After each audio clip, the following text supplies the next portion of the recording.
మీ ఎలాంటి వ్యాపార ప్రకటనలకైనా వెంటనే మా ఛానల్ సంప్రదించండి. అందరికీ నమస్కారం. నేను శిరీష. ఈరోజు మనతో పాటు ఉన్నారు ప్రముఖ ఆధ్యాత్మికవేత్త, జ్యోతిష్య వాస్తు పండితులు, శ్రీ లలితాదేవి ఉపాసకులు, బ్రహ్మశ్రీ నానాజీ పట్నాయక్ గారు. గురుగారితో మాట్లాడదాం.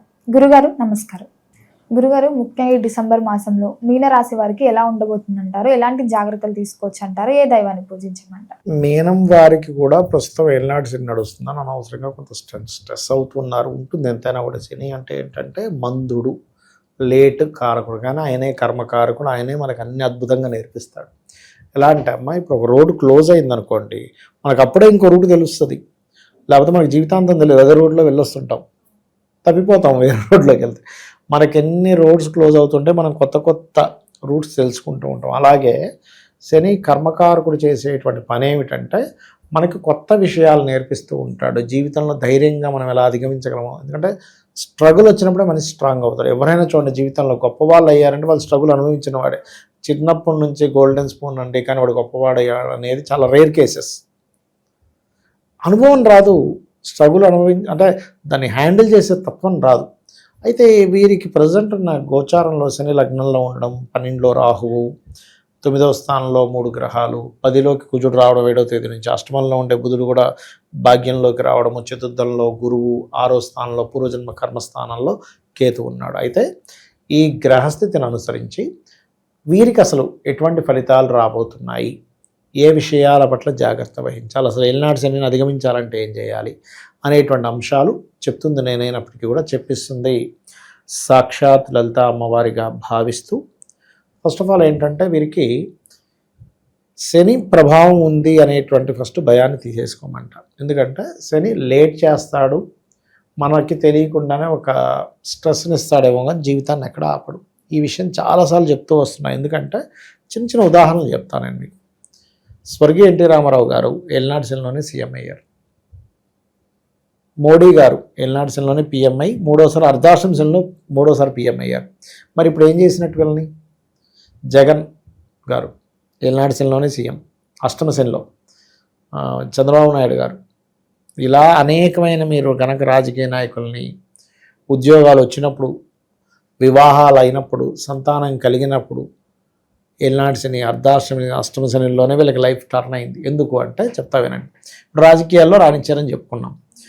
రాజకీయాల్లో గెలిచిన వాడికి ఎక్కువ పనా, ఓడిపోయిన వాడికి ఎక్కువ పనా? ఓడిపోయినాకి ఏం పని ఉంటుందా? మా గెలిచిన వాడికి ఎక్కువ పని చేసుకుంటారు కదా గురుగారు.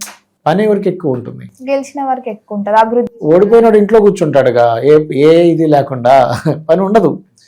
గెలిచిన వాడికి ఎక్కువ పని ఉంటుంది. ఎందుకంటే అపోజిషన్ వాళ్ళు ఏదో అంటుంటారు. రోజు పొద్దున్న లేవగానే పిఐ చెప్తాడు, సార్ మనం 10 గంటలకు ఇక్కడ వెళ్ళాలి, 10:30కి ఇక్కడ వెళ్ళాలి, అక్కడ ఆ మీటింగ్ ఉంది, ఇక్కడ మీటింగ్ ఉంది, వాళ్ళని కలవాలి, వీళ్ళని కలవాలని ఉంటుంది. ఓడిపోయిన వాళ్ళకి ఏముంటుంది? శుభ్రంగా ఇంట్లో కూర్చోవడమే. అంతే కదా. అపాయింట్మెంట్లు, పిలుపులేని రావు కదా అక్కడ. అందుకని ఏంటి, ఎక్కువ వర్క్ కారకుడు ఎవరు? శని. స్ట్రెస్ కారకుడు శని. రాత్రి పగళ్ళు పనులు చేయాలి, అపోజిషన్ వాడు ఏదో అంటాడు, అవునా? అలాగే పెళ్ళైన వాడికి ఎక్కువ బాధ్యత ఉంటాయి, ఏమి కాని వాడికి ఎక్కువ ఉంటాయా? పెళ్ళైన వాడికి శని బాధ్యత, స్ట్రెస్ ఇవ్వాలి. సంతానం కలిగే వాళ్ళకి ఎక్కువ బాధ్యత, స్ట్రెస్. అందుకని ఏంటంటే ఏళ్ళనాటి శని ఎప్పుడు కూడా మనకి ఇస్తుంది, కానీ స్ట్రెస్తో కూడిస్తుంది. ఏమీ చేయననే వ్యక్తికి రోడ్డు మీద అలా పడుకునేవాడికి ఏమీ ఉండదు, ఇల్లు ఉండదు, ఏముండదు. టైంకి లేస్తాడు, ఏదో 10 రూపాయలు అడుక్కుంటాడు, తినేసి వచ్చి పడుకుంటాడు. సన్యాసి యోగం అంటారు. అందుకని నేను అనేది ఏంటంటే ఏళ్ళనాటి శనిని మీరు ఒక పాజిటివ్ వేలో తీసుకోండి. ఓకే, నేను ఒక విషయం నేర్చుకోబోతున్నాను, కాకపోతే ఏళ్ళనాటి శని సమయంలో పాజిటివ్ వేలో ఎవరైతే తీసుకుంటూ మధ్యాహ్నం నిద్రపోకుండా, శనిలో మెయిన్గా తీసుకోవాల్సిన ముఖ్యమైన జాగ్రత్తలు కొన్ని ఉంటాయి. మధ్యాహ్నం నిద్రపోకూడదు. యువకులు, ముసలి వాళ్ళు, చిన్నపిల్లలు, స్త్రీలు వేరు. వాళ్ళు పొద్దున్న లేస్తారు, లేకపోతే వాళ్ళకి నిద్ర సరిపోద్ది, దట్ ఈస్ డిఫరెంట్ కేసు. రోగగ్రస్తులు వేరు. మధ్యాహ్నం నిద్రపోకూడదు. రోజు నిత్యము ఆంజనేయ స్వామి ఆలయానికి వెళ్ళి వస్తూ ఉండాలి. సుబ్రహ్మణ్య స్వామి ఆలయం లేదా గణపతి నరసింహస్వామి ఆలయాలకు వెళ్ళి రావడం. సేవ చేయడం, పని వాళ్ళకి ఏదో ఒకటి ఇవ్వడం. ముసలి వాళ్ళకి, ఏజ్డ్ పర్సన్స్కి సేవ చేయడం.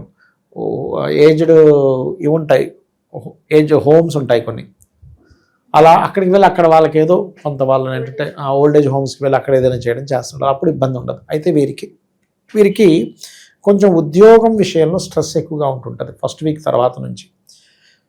లాంగ్ జర్నీస్ పెరుగుతూ ఉంటాయి. ఫైనాన్షియల్ గ్రోత్ ఉంటుంది, కానీ ఆ ఫైనాన్స్ కూడా చేస్తున్న ఉద్యోగంలో వాళ్ళు ఆపడం శాలరీని. కొంతమంది చూడండి కొన్ని జాబ్స్లో ఈ మనకి లాభాలు లేవండి, ఆపుదాం, నెక్స్ట్ వీక్ చూద్దాం, నెక్స్ట్ మంత్ చూద్దాం అంటూ ఉంటారు. అలా కొంత ప్రొలాంగ్ అవుతూ ఉంటుంది, ఎందుకంటే సెకండ్ లార్డ్ శని దృష్టిలో ఉన్నాడుగా, అందుకని. అట్లాగే వీళ్ళ డ్రీమ్ హౌస్ కట్టుకుంటారు చెప్పాలంటే, కానీ ఏదైనా ప్రాపర్టీ తీసుకునేటప్పుడు పార్ట్నర్షిప్స్లో తీసుకోవడం వల్ల వచ్చేటువంటి చిన్న గలాటాలు వస్తుంటాయి. అది కొద్దిగా చూసుకోవాలి. సంతానాన్ని విదేశాలకు పంపించాలనే ప్రయత్నం ఫలిస్తుంది. నిత్య జీవితంలో 6వ స్థానంలో కేతు ఉన్నందుకు, లగ్నంలో శని ఉన్నందుకు స్లో అవుతూ ఏదో ఒక బ్రేక్స్ ఏర్పడుతుంటాయి. అలాంటప్పుడు వీళ్ళు బయలుదేరే ముందు ఓం చండికాయై నమః, ఓం మహాగణాధిపతయే నమః అని మంత్రం చేస్తూ ఉండాలి. ఈ రెండు ఎవరైతే పాటిస్తూ చేస్తూ ఉంటారో ఖచ్చితంగా వీరికి బాగుంటుంది, అందులో ఎటువంటి సందేహం లేదు. అయితే ఎప్పుడూ కూడా లగ్నంలో శని సంచరిస్తూ ఏలినాడు శని నడుస్తుంది కాబట్టి ఏ జాబ్ వచ్చినా వీళ్ళు చేసేసేయాలి ఫస్ట్. లేదు నాకు 2 లక్షల జాబే కావాలి, ఈ ₹1,00,000 జాబ్ ఎవరు చేస్తారంటే ఇంకో 2 నెలలు ఖాళీగా ఉంటాడు. కాబట్టి ఏ జాబ్ వచ్చినా చేయాలి. ఖాళీగా ఉన్న కొద్దీ ఏలినాడు శని ప్రభావం పెరుగుతూ ఉంటుంది. హోమాలకి ఎక్కువ అటెండ్ అవుతుండాలి, గోవులకి బెల్లం తినిపిస్తూ ఉండండి, ఖచ్చితంగా బాగుంటుంది. గురుగారు, ఇంతవరకు మనము గోచార జాతకాల గురించి చెప్తున్నారు. సో వ్యక్తిగతంగా మన జాతకాలని ఎలా తెలియజేస్తారు గురుగారు? ఏం లేదమ్మా, ఫస్ట్ ఆఫ్ ఆల్ గోచార ఫలితం ఈజ్ ఇప్పుడు మార్కెట్ ఎట్లా ఉంది, బయట వాతావరణం ఎలా ఉంది అలాంటిది. పర్సనల్ చార్ట్ ఈజ్ మనము కంప్లీట్గా ఈ జీవుడు. ఇప్పుడు ఎగ్జాంపుల్ ఇక్కడ నుంచి నేను ఒక అమీర్పేట వెళ్ళాలి, ఆటోలో వెళ్ళొచ్చు, కారులో వెళ్ళొచ్చు, మెట్రోలో వెళ్ళొచ్చు, ట్రైన్లో వెళ్ళొచ్చు, ఉదాహరణ చెప్తున్నా. రకరకాల మార్గాల ద్వారా వెళ్తా, బైక్ మీద వెళ్తా. అసలు నేననేవాడిని శక్తి లేదు, నాకు జ్వరం వచ్చింది, ఎలా వెళ్తా? మన నీరసంగా ఉంది, నేను వెళ్ళలేనంట. అంటే ఇన్ని ఉన్నాయి. కానీ అదే గోచారంలో ఇప్పుడు క్యాబులు బంద్ అయ్యాయి, ఆటో ఆప్షన్ ఉంటుంది. ఆటోలు కూడా తిరగట్లేదు, ఫ్రెండ్ బైక్ వేసుకొని వెళ్ళొచ్చు, నా బైక్ ఉంటే వెళ్ళొచ్చు, అవునా? అంటే ఏదో ఇంకొక ఆప్షన్లో మనం వెళ్తాం, గోచారం సరిగ్గా ఉండాలి. కానీ మనమే సరిగ్గా లేకపోతే అసలు ప్రయాణమే జరగదు. అలాగే పర్సనల్ చార్ట్ ఈజ్ మనం పుట్టినప్పుడు ఏ గ్రహాలు అయితే ఎక్కడెక్కడ ఉన్నాయి, మనం పుట్టినప్పుడు ఉండేటువంటి లగ్నం ఏమిటి, నక్షత్రం ఏమిటి, దశలే నడుస్తున్నాయి, ఎటువంటి యోగాలతో జన్మించాం, ఇవన్నీ ఎలా జరుగుతాయంటే పూర్వజన్మల్లో మనం చేసుకున్న కర్మ ఆధారంగా ఇవన్నీ ఏర్పడతాయి. అంటే మనం మంచి రాయల్గా ఉంటాయి ఇంట్లో, మంచి తల్లిదండ్రులు, మంచి వాళ్ళతో పుట్టామంటే లగ్నం బాగుందని అర్థం. మంచి సంపాదన, కొంతమంది చోటు పెద్దగా చదవకపోయినా బాగా సంపాదిస్తారు, లక్షల కోట్లు సంపాదించేస్తున్నాడు. తీరా చూస్తే 7వ తరగతి చదువుకున్నాడు. నేను చూసే ఒక జాతకం 3వ తరగతి చదువుకున్నాడు. ఆయన సంతకం కూడా పెట్టరని రాజు, నెలకు ₹1,00,00,000 సంపాదిస్తున్నాడు.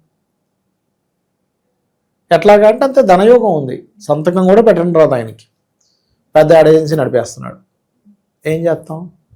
అంతే. అంటే అతనికి టీము అంతా అలా కుదిరారు.